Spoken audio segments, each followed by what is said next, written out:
life of every person heavily involved in some activity, there come moments during which thing we used to be so passionate about starts losing its magic. Physical training and fitness goals in general seem to be less relatable in this sense. They're the ones people very often set as an act of metamorphosis, where it's not that much about this particular goal, but rather the fact we take action in order to make positive changes. Because of this major component of beginner population, people who are new to physical activity and have just started to create their habits, we very often associate lack of drive and passion in this area with being lazy and unproductive, with excuses and failed resolutions. Today, however, I would like to bring light on a bit different situation that is not very often being touched upon. People who dedicated years to their fitness game, who were grinding out consistently, developing their craft, and achieved an objectively high level in what they do.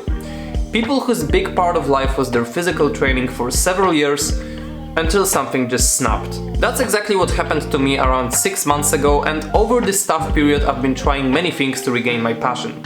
The tricky part about it is, deep down you still love what you've been doing, but at the same time you just don't see the point, the purpose.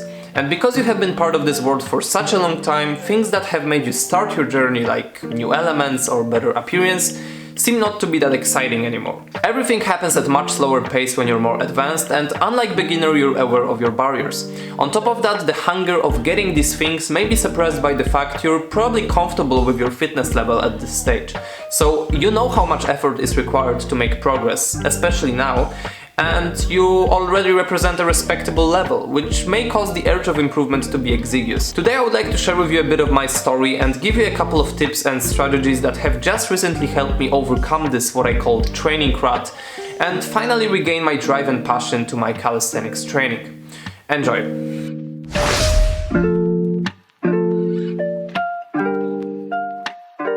The fundamental aspect of getting back on track is understanding and accepting the reasons for our loss of interest, and that even though you may feel like it's some weird, uncommon experience, we all go through it at some point. I started training at a relatively young age. The specifics of this life period, I'm talking 13, 14 years old, is you get fixated very easily, and typically have lots of time and energy to spend on that particular thing.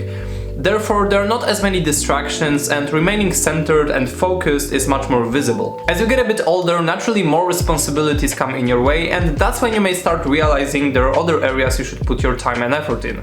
This may be university, work, relationships, or simply other passions and things you want to do. Of course, it's all relative, and my situation can be still lucrative in comparison to what other people have to deal with. However, it's not about myself.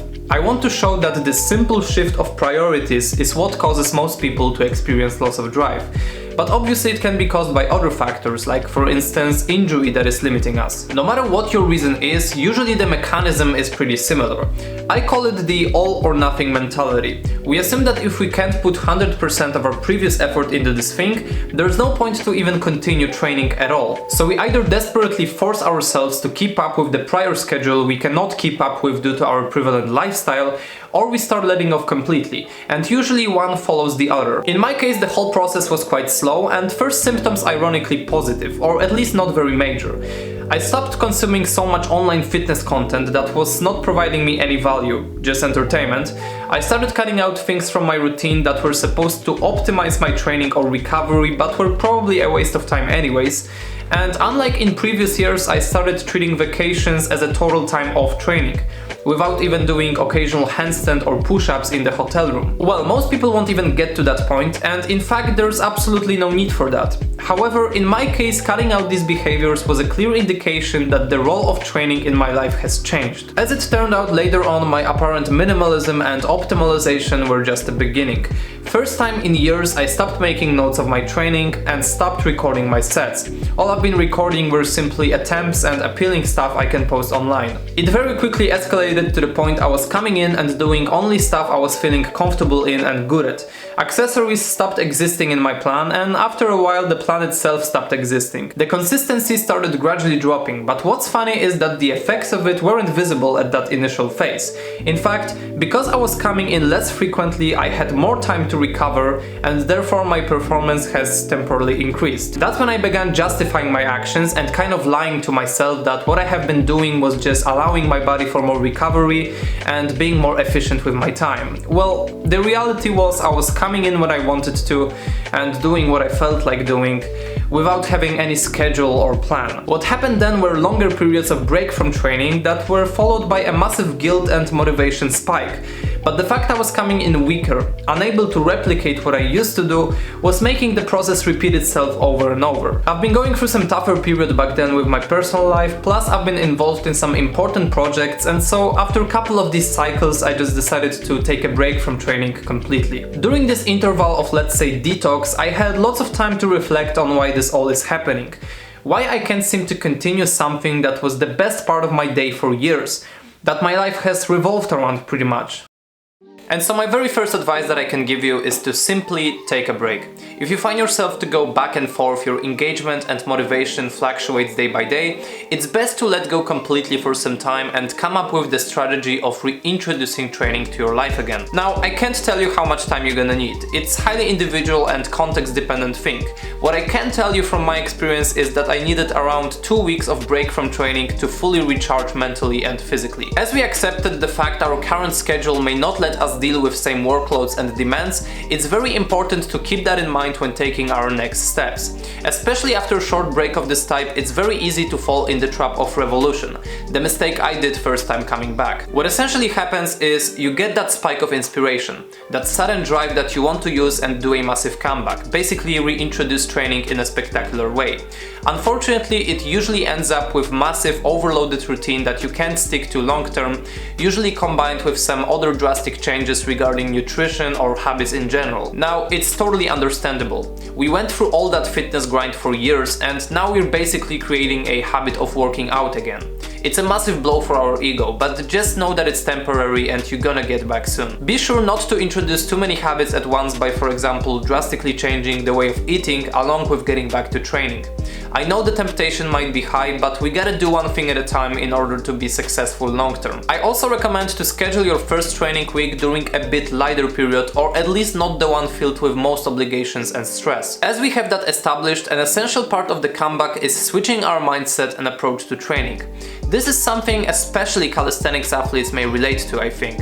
You may have an idea of what I want to talk about if you watched my video about reverse ego lifting, where one of the things I address is how being capable of certain things may provoke unproductive behaviors. Now listen, we need to change the source of our pleasure from an instant gratification we get by displaying our abilities to the fulfillment and satisfaction from putting in the work and following previously set schedule. I want to make that distinction because only one of them is a long-term solution, not dependent on what we are able to do, but on our consciously taken actions. That's why mentally we need to kind of get back to the times when we were total newbies and our only purpose of going to the gym was training and improving, not performing, attempting, or beating records. The place we get started is setting up very specific short-term goals. I can tell you from my experience that what works best is having a specific number. You want to be able to measure your exercise precisely and see even smallest improvements. If you used to work on planche in the past and you still want to pursue this goal, choose an exercise like, for instance, tuck planche push-up, and set a goal of hitting 8 full range of motion reps, or hitting 5 sets of 5. If you want to work on one-arm chin-up, you can set up a goal of hitting 3 sets of 5 chin-ups with given weight, or a given number of reps with certain weight. The whole idea is, instead of setting up a big goal of, let's say, straddle planche or one-arm chin-up, and then setting up your training plan according to this goal, your goal exercises are the part of your routine. What it does is you have an actual feeling of working on your objectives each session you go for, and more importantly, you have the opportunity of hitting these goals during your session as a natural part of it. We also eliminate the urge of showing off and attempting stuff, as I find it to really influence our mental state and focus, meaning if we have a worse day, for instance, and we can't perform certain skill, there's a high possibility we won't even want to continue this session despite all we did were simply attempts and no real work. Don't get me wrong, attempting new skills and elements does have a place in training, but it should never be the center of your routine, especially during this phase. This is also the time you can think of some other movements and styles of training you always wanted to try and incorporate them to your plan. This might be a new calisthenics element, a weak point you always wanted to address, or even a completely different area of improvement, like weight training or conditioning. Go for any activity that seems to be exciting for you. When setting up a plan, I want to stress out the importance of higher rep accessory work. By doing some higher reps, getting so-called pump and fatigue, we create a feeling of doing something productive in the gym. and associate gym with the place we put the work in. I can tell you from my experience that the feeling of muscle soreness day after session can really boost up our excitement for training, just by giving us a direct and perceptible outcome of our actions. Basically the proof, the evidence that we did something the day before. Now let's talk about things outside of training that we might consider applying in order to maintain the proper attitude. As we established that the main goal for us should be actually doing the work and executing our sessions despite the performance level, what might be very helpful is linking our training to some other habit or a specific part of the day. I know this advice may not be visible for everyone, but having a specific time of the day when we train, like for instance early morning, or training after a specific activity like school or work, helps tremendously. Now, it doesn't have to be right after, but every training day, instead of getting back home, you might go sit somewhere, have your meal, relax, and then go for your session. The more is going on in your life, the higher possibility of not visiting the gym at all this day after coming back. And so it's a simple way of removing friction and additionally saving time that may be applied to literally everyone. Another big thing is documenting our training. Remember when I told you this was one of my first symptoms of losing interest in training? Well, the fact I got lazy with writing down my workouts showed the lack of purpose. The lack of purpose was dictated by the fact I didn't have any specific rep goal, and my training didn't represent any type of process that can be objectively measured. You want to create a habit of writing down what you did each session and then trying to beat your reps next time you do this particular exercise until you finally hit the set goal. Additionally, you can add little infos regarding your mood, how you felt that session, and some potential cues or changes you would apply next time based on your subjective feelings. Another part of documentation is recording yourself. Start recording first set of each exercise, then combine all the clips together using an app on your phone and put it to your computer or online storage. You can also share your sets with the world by posting them, for instance, on Instagram stories, but be aware that it's easy to fall in the trap of doing stuff for the camera, especially if you represent a decent level. The satisfaction of writing down and recording your sets works by the similar mechanism as muscle soreness. You get the outcome, the indication, and the proof of the work you put in. On top of that, after some time you will start noticing progress by comparing your current numbers and recordings with previous weeks and months, which will only magnify the positive effects. Through this video, I wanted to share with you a couple of things. First of all, make you aware that situations like this do happen to literally everyone, despite whether you're advanced, beginner or intermediate, and are just a natural part of the process. Instead of forcing and numbing ourselves, then following it by doing nothing at all, sometimes we have to go about it more strategically and get back to the roots of being beginners. We need to accept our current situation and just work within our capacity while still remaining that right training mindset. And I'm sure that the strategies I presented to you today will help you out with this part as well as they did to me. After all, training is something we love doing and want to do our whole life, and so a proper healthy relation with it is a recipe for long-term success. So I hope you all had an amazing Christmas and wish you all the best in 2020. This was Things Movement TV, talk to you next time.